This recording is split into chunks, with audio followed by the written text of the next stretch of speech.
sobre el tema de reforma. Hoy voy a tratar de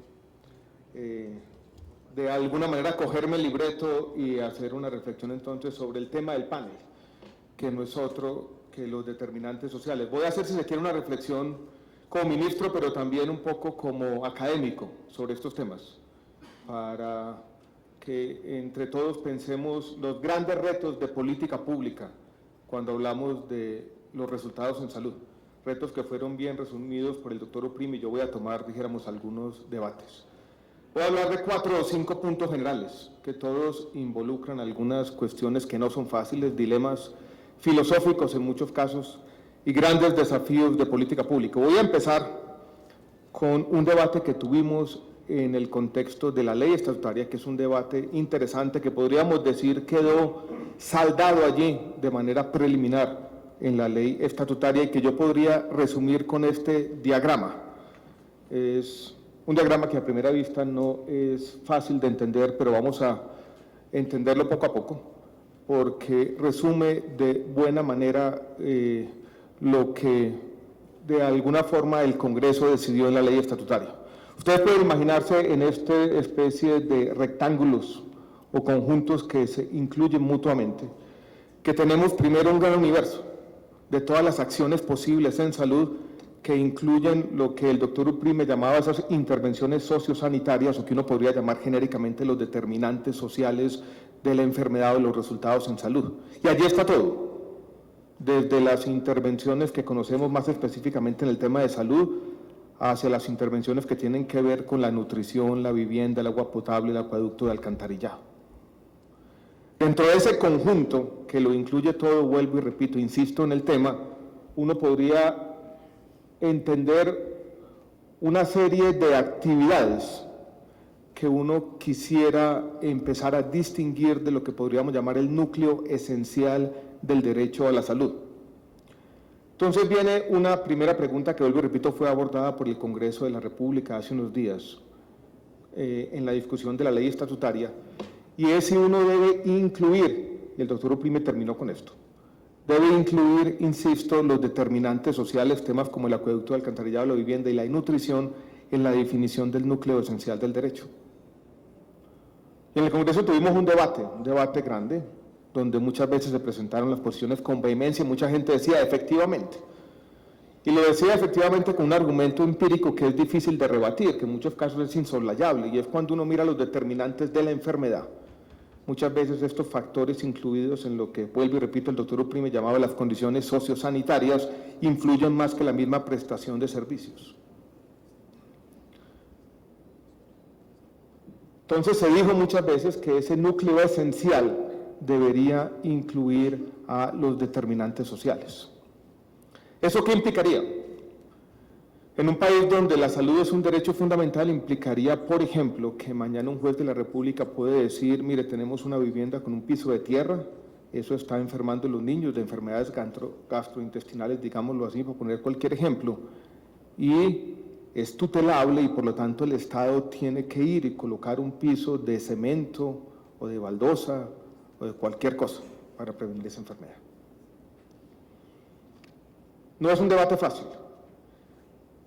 De un lado está toda esa gran evidencia empírica y de otro lado están las implicaciones que ustedes pueden entender o colegir que tendría que los determinantes sociales fueran tutelables, porque de alguna manera estaríamos vía el derecho fundamental a la salud entregándole toda la priorización del gasto público a los jueces de la República. Básicamente los planes de desarrollo, tanto nacionales como departamentales o municipales, ustedes pueden escoger, quedarían en nada, porque los jueces de la República dirían, bueno, aquí es el acueducto de alcantarillado, aquí es la vivienda, aquí es la nutrición.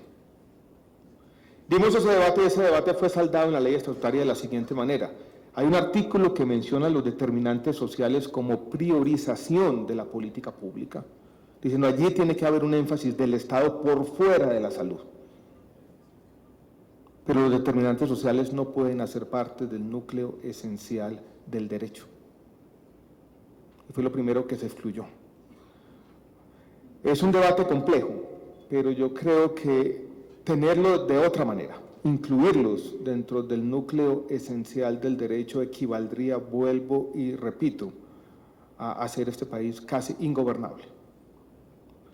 Entonces vamos a tener que empezar a distinguir entre las alternativas que son las políticas de salud propiamente dichas y las otras políticas que tienen que complementarse, pero uno tiene que institucionalmente separar una cosa de la otra. Y yo creo que a pesar de que filosóficamente fue una decisión compleja, es la decisión acertada.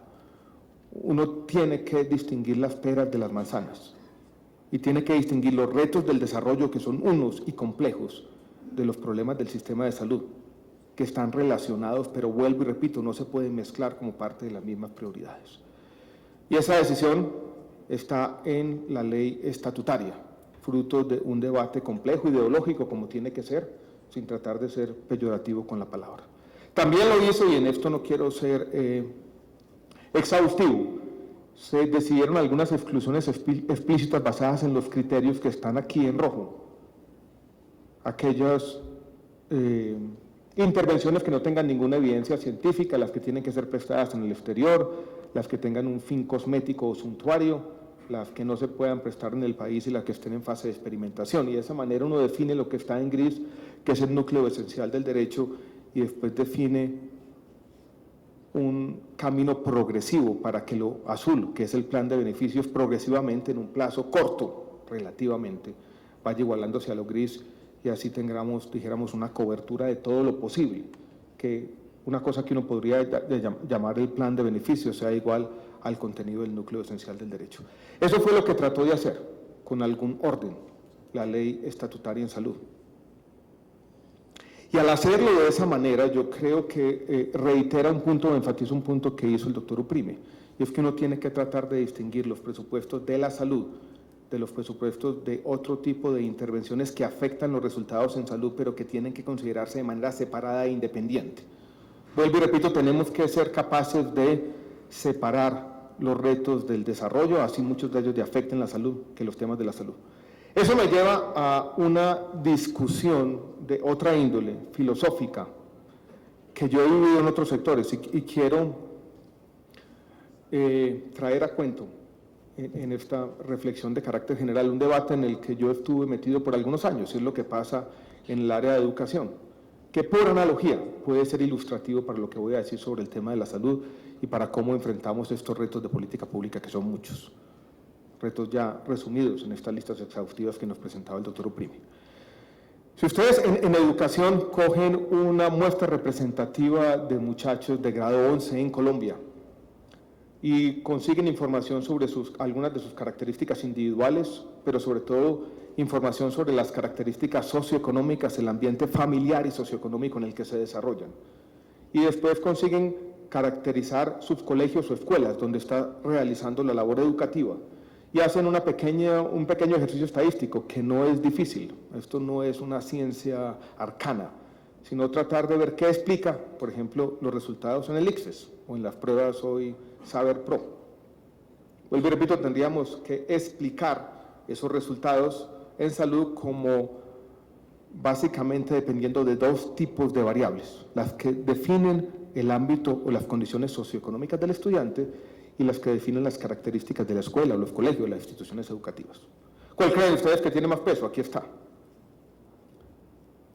2/3 partes, en muchos casos 70%, en otros casos 3/4 partes de los resultados se explican no por las características de las instituciones educativas, sino por las características socioeconómicas, donde influyen de nuevo la nutrición, donde influyen de nuevo esas características socioeconómicas de los padres. La educación del padre y de la madre va a ser determinante.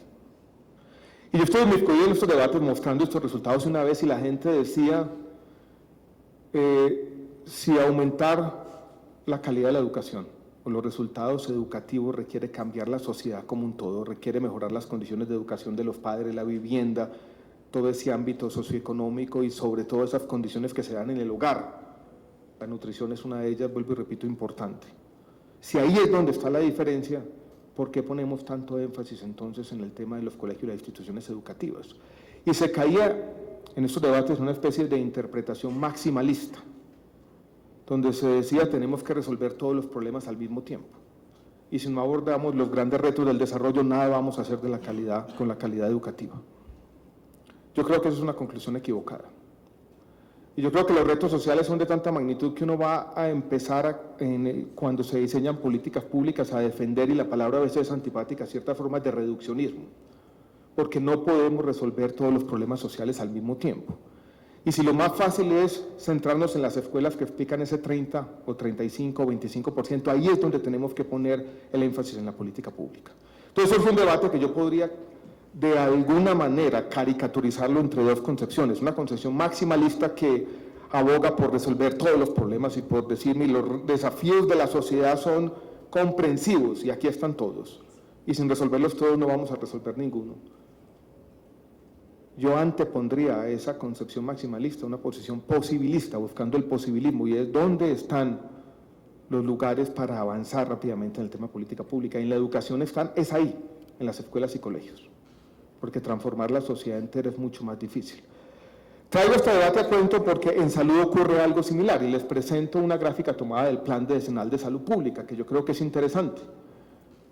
Si ustedes miran los determinantes de la salud que están por allá, en este caso lo que queremos disminuir son las desigualdades antipáticas en salud, que todo el mundo más o menos tenga en salud los mismos resultados, y que la esperanza de vida, por decir cualquier cosa, sea lo mismo entre pobres y ricos, entre un departamento y el otro, o entre los diferentes grupos étnicos de nuestro país.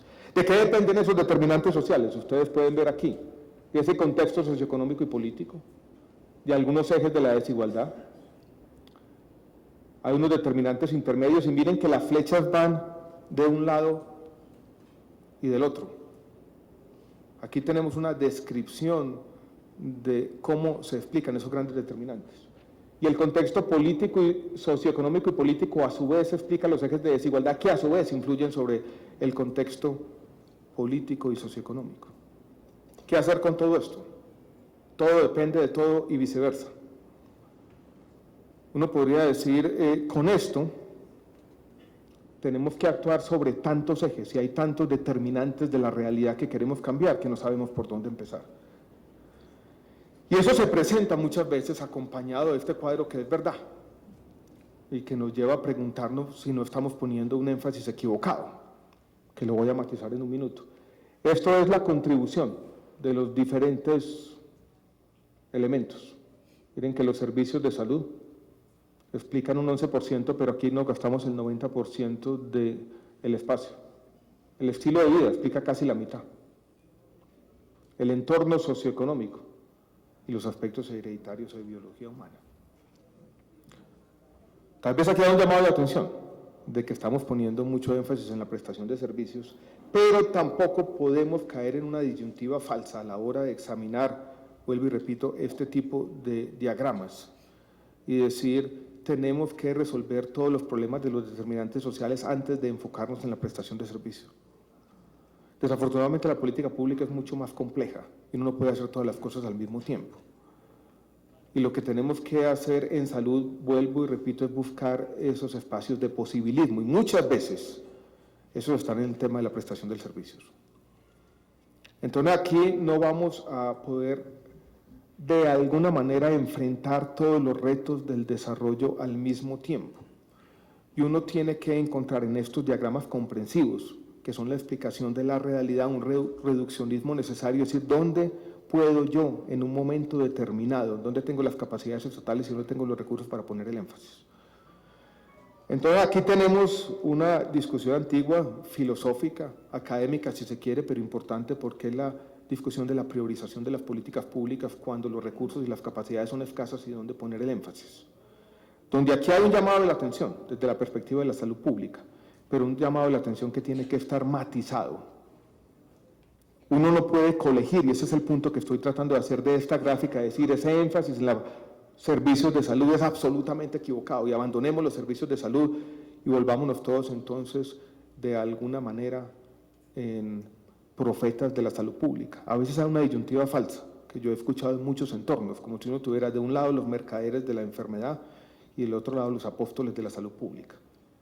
Y son los segundos entonces los que tenemos que incentivar. Algo hay de eso de verdad, pero el punto que estoy tratando de hacer es no caigamos en esa disyuntiva, que en el fondo creo que es una disyuntiva falsa, Tenemos que seguir insistiendo en el tema de la prestación de servicios, tenemos que buscar dentro de ese conjunto de determinantes dónde vamos a poner el énfasis. Y de alguna manera el progreso siempre será desbalanceado, siempre habrá algunos elementos donde uno puede avanzar más rápidamente en esa avenida del posibilismo que en otros.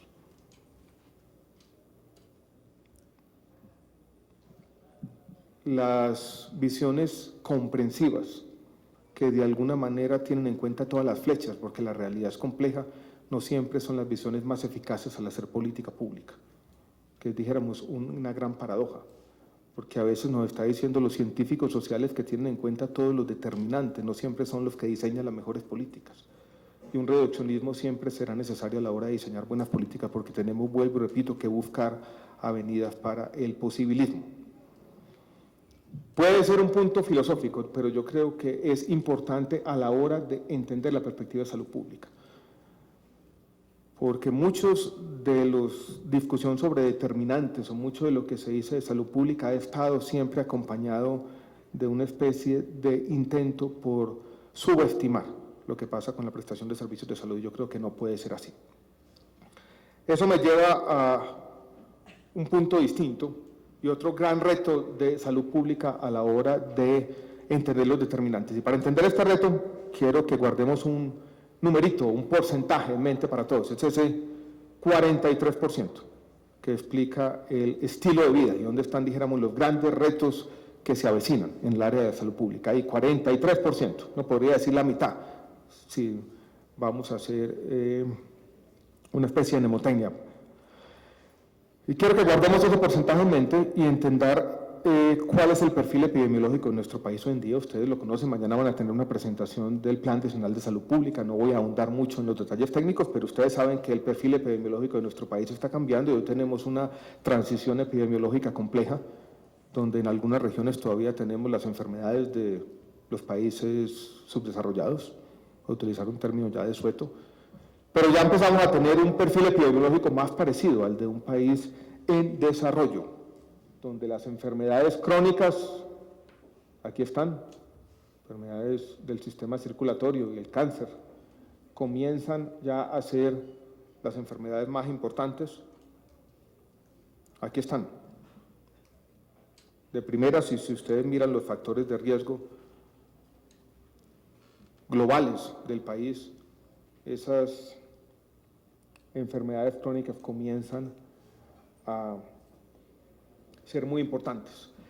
Piensen ustedes con estos datos en mente y vuelvan los primeros. La perspectiva de un salubrista y un experto en salud pública, y alguien que está estudiando salud pública en uno de los primeros semestres, hoy en día, con aquellas que tenían en lo que uno podría denominar la época de oro de la salud pública, por allá en los años 60 y 70, la Héctor Abad Gómez, por decir uno de nuestros apóstoles de la salud pública. La perspectiva entonces, yo creo que era una perspectiva muy parecida a la del desarrollo, era construir acueductos, era llevar cierto conocimiento necesario, llevar y ampliar esa frontera del Estado hacia donde nunca había llegado. Hoy en día esa perspectiva existe y uno de los problemas de Colombia es que este es un país heterogéneo donde todavía tenemos un mapa donde en algunas regiones del país, las que están en naranja y las que están en amarillo, esa sigue siendo la principal tarea, llevar al Estado donde nunca ha llegado, por aquí y por aquí.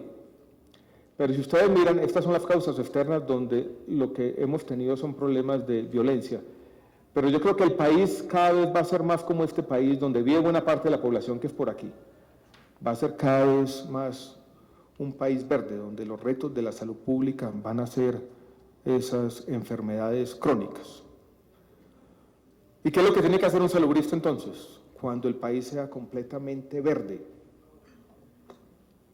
Es cambiar la realidad, ser, dijéramos, un apóstol que lleva el Estado, el acueducto, el alcantarillado, o simplemente ciertas condiciones mínimas de nutrición. No, está en una labor mucho más compleja que yo quisiera describirlo de esta manera.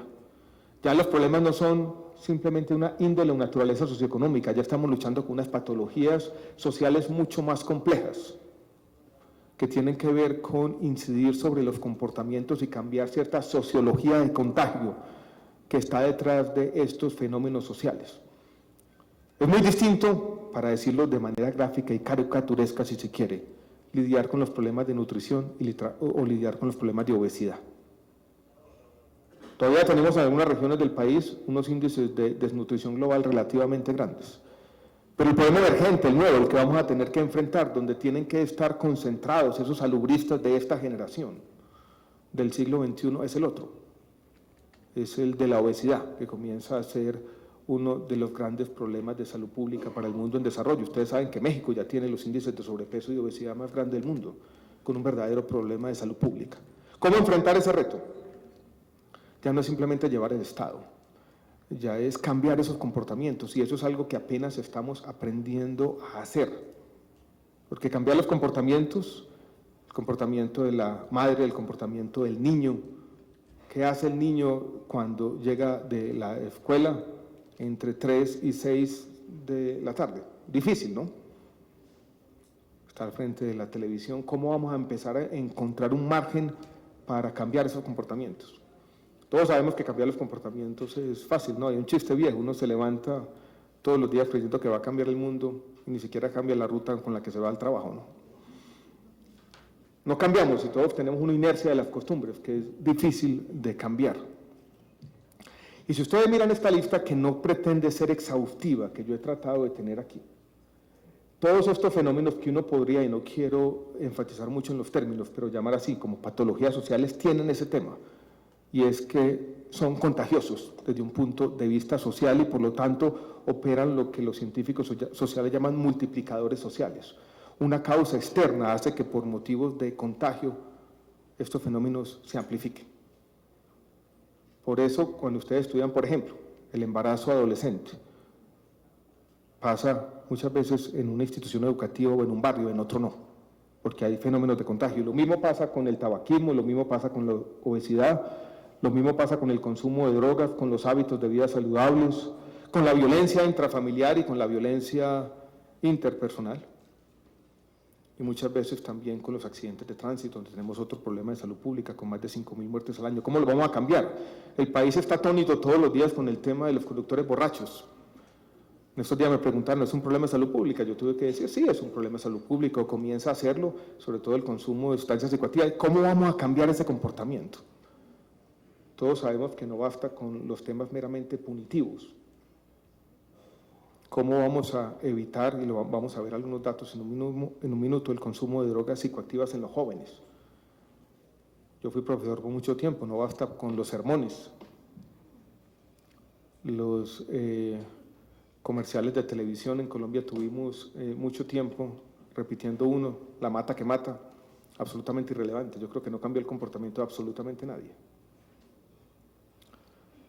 No es fácil, entonces los nuevos retos de los apóstoles de la salud pública es un reto que uno podría denominar de manera genérica cultural, donde como autoridades de salud pública estamos apenas aprendiendo a encontrar formas de hacerlo. Y si yo miro lo que estamos haciendo desde el ministerio, es buscando de nuevo avenidas de posibilismo. Entonces hacemos un concurso para tener en los lugares de trabajo dispensadores más o menos atractivos para frutas y verduras, para ver si la gente comienza a cambiar sus hábitos de comportamiento.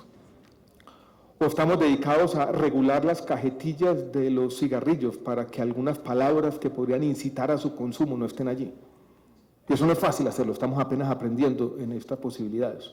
Ustedes ven algunas de las fronteras nuevas de la salud pública, aquí lo que está pasando en la ciudad de Nueva York, cuando se trató de prohibir las gaseosas, las bebidas azucaradas son grandes, las gaseosas, el consumo grande, y la Corte falló en contra del alcalde de Bloomberg, porque todavía la sociedad entera no comprende, dijéramos, estos retos globales de la salud pública. Y ahí, en esa frontera, yo he dicho en el ministerio a mis colegas, tenemos que movernos más rápidamente en el tema de las bebidas azucaradas, donde hemos sido en nuestro país, donde hay una tradición cultural que uno tiene que respetar también, de consumo complejo. Les hago un pequeño paréntesis para enfatizar los problemas cuando uno trata. Yo dije, tenemos que movernos más rápido en ese sentido. Y alguien me dijo, en algunas regiones de Colombia, donde todavía tenemos los retos antiguos de la salud pública y no hay buena agua potable, la mejor agua potable que se toman los niños son las de las gaseosas. Viene con un montón de azúcar y calorías, pero es la única. Y prohibirlas completamente o tratar de aumentarle los precios o hacer cualquier cosa podría ser contraproducente. Quiero, sin ser exhaustivo, de estos temas de abajo, concentrarme en 4 problemas particulares, donde tenemos algunos retos, y ver algunos donde estamos teniendo éxito y otros donde no tanto. El primero, donde yo creo que en Colombia, a pesar de todo, hemos tenido un gran éxito, es en el tema de tabaco. Hemos cambiado la cultura, hay control social sobre los fumadores. Los códigos de policía que prohibieron fumar en espacios cerrados han sido respetados de manera casi total en todo el país, o en buena parte del país. Contra todos los pronósticos, en un país, nos dicen muchos, acostumbrados a violar las normas y las leyes. Entonces aquí tenemos un cambio de comportamiento positivo, donde todavía tenemos, dijéramos, grandes retos que ya se comienzan a ver en estos efectos. Miren, los datos no son muy recientes, pero son los más comparables que podemos tener. Pero si uno mira esta disminución de 10 puntos porcentuales o esta disminución de la mitad en la prevalencia, son grandes logros de salud pública que toca celebrar en el país. Y en tabaquismo tenemos entonces un ejemplo a seguir hacia el futuro. Y aquí no podemos bajar la guardia, por supuesto. Y hay que seguir insistiendo al respecto porque, vuelvo y repito, aquí tenemos un logro. En otro fenómeno parecido de contagio social, donde no tenemos un logro, pero por lo menos pudimos estabilizar la tendencia. Y tenemos intervenciones que están comenzando a consolidarse, sobre todo lo que está ocurriendo en Antioquia, que está mostrando un camino de posibilismo, y lo que está ocurriendo aquí en Bogotá también hay algunas cosas interesantes, es embarazo adolescente. Miren este crecimiento, que es grandísimo. Esto dijéramos en términos de un fenómeno social, cuando uno aumenta el embarazo adolescente, o sea, niñas entre 14 y 19 que han estado o están embarazadas, del 13% a un valor del 20, 21.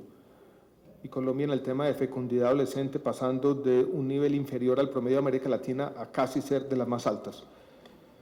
Todavía no sabemos por qué. Y como operan estos multiplicadores sociales, cualquier causa externa se amplifica por estos fenómenos de contagio. Es muy difícil entender los determinantes de manera comprensiva. No sabemos muy bien. Y seguramente si hacemos el grafiquito vamos a tener flechas para todos los lados, fenómenos que se refuerzan, pero tampoco nos podemos distraer con eso y tenemos que empezar a buscar avenidas para seguir bajando esta tendencia. Mire que comienza a bajar y tenemos esa meta del 15%, que puede parecer poco ambiciosa, pero yo creo que es una meta importante e interesante. Esto tiene en Sudáfrica y en Brasil. Hay experiencias ya medidas que transmiten a los jóvenes en su lenguaje las implicaciones, refuerzan la autonomía, tratan de que aquella persona que es capaz de decir no en unas circunstancias difíciles cuando la presión de grupo lo impide al otro lado, convertirla en lo que tiene que ser, básicamente en un héroe en su comunidad, en este caso femenino. Entonces, reforzando, dijéramos, ese tipo no son los más nuevos, pero son asustadores. Miren la obesidad abdominal en mujeres, del 51 al 62%. Aquí hay un aumento de 11 puntos porcentuales, aquí hay un aumento menor, pero es de 34 a 40%, de 6 puntos porcentuales. Esto tiene todo tipo de implicaciones de salud pública, se nos viene este problema encima. Y aquí es donde están los apóstoles de salud pública, donde vamos a tener que empezar a actuar. Por eso mencionaba el tema de las bebidas azucaradas, que es fundamental.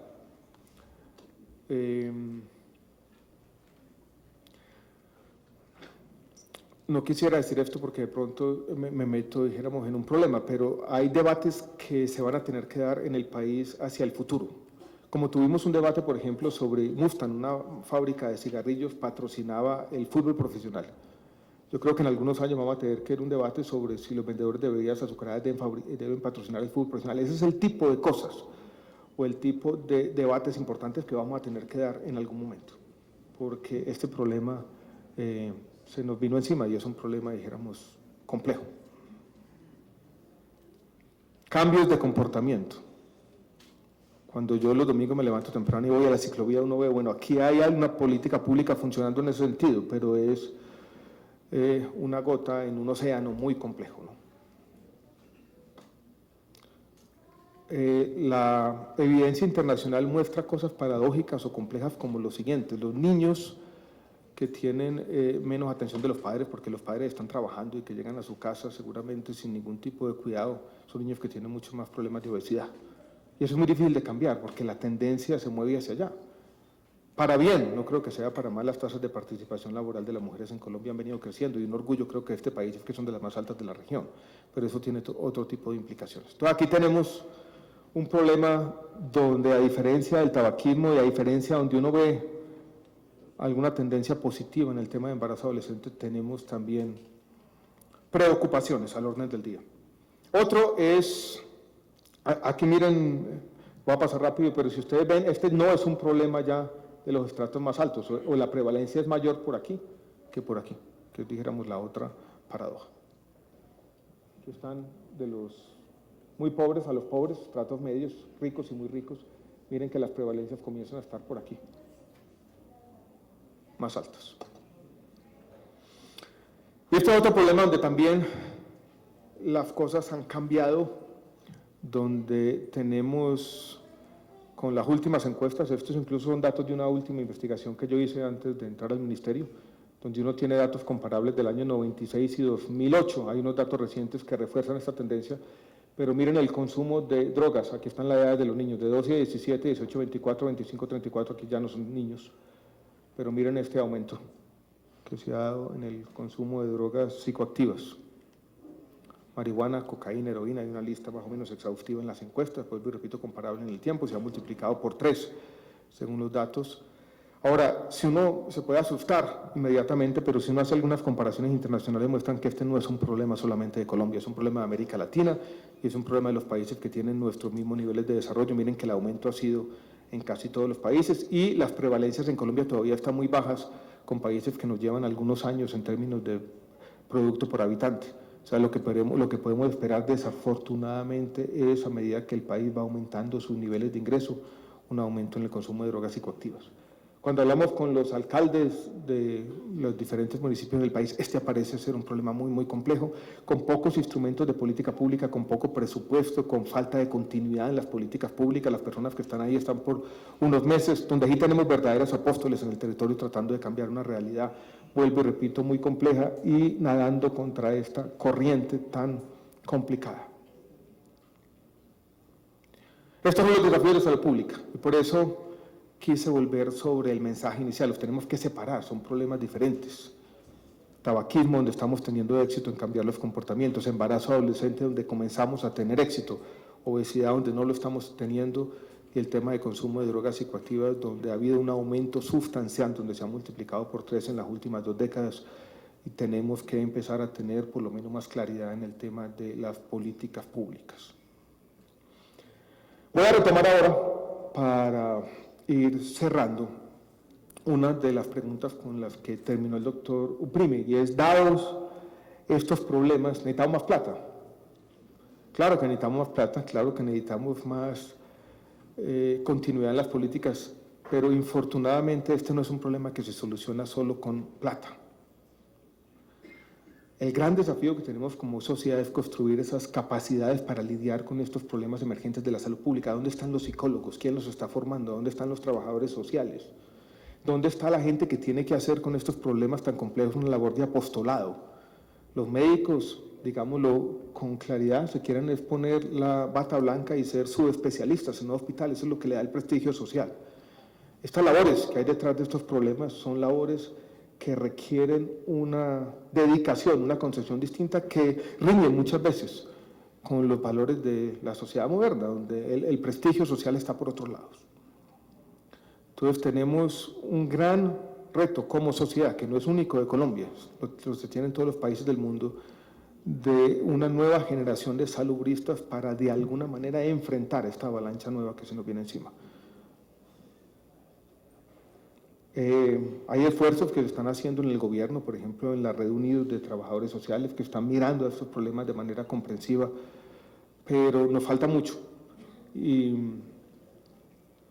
recursos sí, pero si ustedes repasan, dijéramos, 2 experiencias recientes, para mencionarlas de manera clara, o no recientes, de algunos años, lo que pasa con los recursos de las intervenciones colectivas que debían servir en el territorio para, de alguna manera, contrarrestar algunas de estas tendencias, que son recursos destinados a esto, combatir el consumo de drogas o el embarazo adolescente. ¿En qué se utilizan? y han tenido algún efecto. Se hacen cursitos aquí y allá, no hay mucha continuidad y uno podría decir que los recursos no se invierten bien. Cuando la promoción y prevención en salud, en la ley 715, se quiso entregar a las entidades territoriales en un artículo famoso, creo que es el artículo 41, y fuimos a evaluar lo que había pasado, tampoco se utilizaron bien. Entonces, sí hay un tema de recursos, pero no es solo eso. Ahora, hacia adelante, ya con esto voy a terminar, voy a hacer una última comentario. Los retos de salud pública se ven agravados por esta variable que ya se ha mencionado y es el cambio de la demografía de nuestra población, el envejecimiento, que sí nos dice vamos a necesitar mayores recursos. Ahí sí, doctor Prime, no solamente para lidiar con estas nuevas condiciones socioeconómicas y estos nuevos retos de salud pública, sino también con los temas de servicios de salud. Y termino con esta reflexión que trataré esta noche en la apertura oficial, es Pedro, que se llama, de enmarcarlas en un marco, dijéramos, más complejo, pero la reflexión es la siguiente, y tiene que ver ya, no dije que iba a hablar de reformas, pero puedo meter este temita de reforma para terminar. Estos son los últimos datos sobre las cuentas de la salud del país. Nos estamos gastando, el gasto total en salud es 6,5% del PIB, miren que ha caído en el último periodo, donde tenemos cifras comparables, y ha aumentado con respecto a los niveles que teníamos 10 años atrás, y uno puede decir que en la última década o en los últimos años del año 2004 hacia adelante ha crecido a una tasa del 7% anual. Pero yo quiero que tengamos en cuenta los retos que tenemos como sector ahora de salud, yéndonos al núcleo esencial del derecho hacia adelante. El envejecimiento es una tendencia, pero tenemos otras, más de corto plazo, más acuciantes, más urgentes. Tenemos, y va a ser tema de discusión en el Congreso, un gran reto por delante de formalización de los trabajadores de las ESES, entre 200 y 250.000 personas. Muchos de ustedes trabajan en instituciones de salud y saben el reto de tener unas tarifas mejores. Ahora que estamos haciendo el control de precios de medicamentos, nos estamos dando cuenta que si no hay unas mejores tarifas, los hospitales que ya no podrán hacer una cosa que algunos venían haciendo, que es intermediar precios de medicamentos, van a sufrir. Entonces necesitamos mejores tarifas en el tema de salud. Una queja recurrente, doctor Ulay lo sabe, es 2001, ahí estamos atascados. Entonces vamos haciendo la lista: formalización, mejores tarifas. Queremos ampliar el plan de beneficios para acercar esa área azul al área gris que veíamos al comienzo de la presentación. Tenemos a su vez un reto de una deuda que tenemos que saldar del sector en general, de las EPS y entidades territoriales, de entre 5 y 10 billones de pesos con los prestadores y más allá en la cadena, que no va a poder saldada, dijéramos, con lo corriente. Tenemos los retos de una atención primaria en salud distinta. Cuando uno superpone todos estos grandes desafíos, la verdad, yo lo digo de manera clara, no lo vamos a poder seguir haciendo con 6,5% del PIB, que hoy en día es un valor inferior al promedio de América Latina, y con $400 por habitante. Voy a hacer una reflexión al respecto, si se quiere, esta noche. Y uno no puede tener una caricatura, un diagnóstico superficial de lo que nos pasa en nuestro sistema de salud, pero una forma de entender los problemas, que son muchos, es que de pronto con $400 por habitante estamos tratando de hacer más de la cuenta. Y cuando nos miran desde afuera siempre dicen, ustedes están estirando esto hasta romperlo. Y muchos de los problemas de nuestro sistema de salud, no todos, pero se derivan de allí, de que de pronto tenemos recursos insuficientes para lo que estamos tratando de hacer como sociedad. Eso se superpone a las condiciones de salud pública. Entonces voy a resumir el cuento con 3 cositas que quiero que les queden en mente. Primero, el tema de los determinantes sociales es un tema complejo, pero no podemos caer en una especie de maximalismo que dice no vamos a tener buena salud si no resolvemos todos los temas. Y quise combatir, si se quiere, con algún tipo de método, esta disyuntiva entre la enfermedad de un lado y la salud del otro. Tenemos que afrontar las dos cosas. Ese es un primer mensaje. El segundo, que al cambiar el perfil epidemiológico está cambiando también el énfasis que tenemos que darle a la salud pública. Y estamos lidiando con problemas que, si se quiere, son más complejos que los problemas del pasado, que era un tema de presencia del Estado. Ahora tenemos un tema mucho más difícil.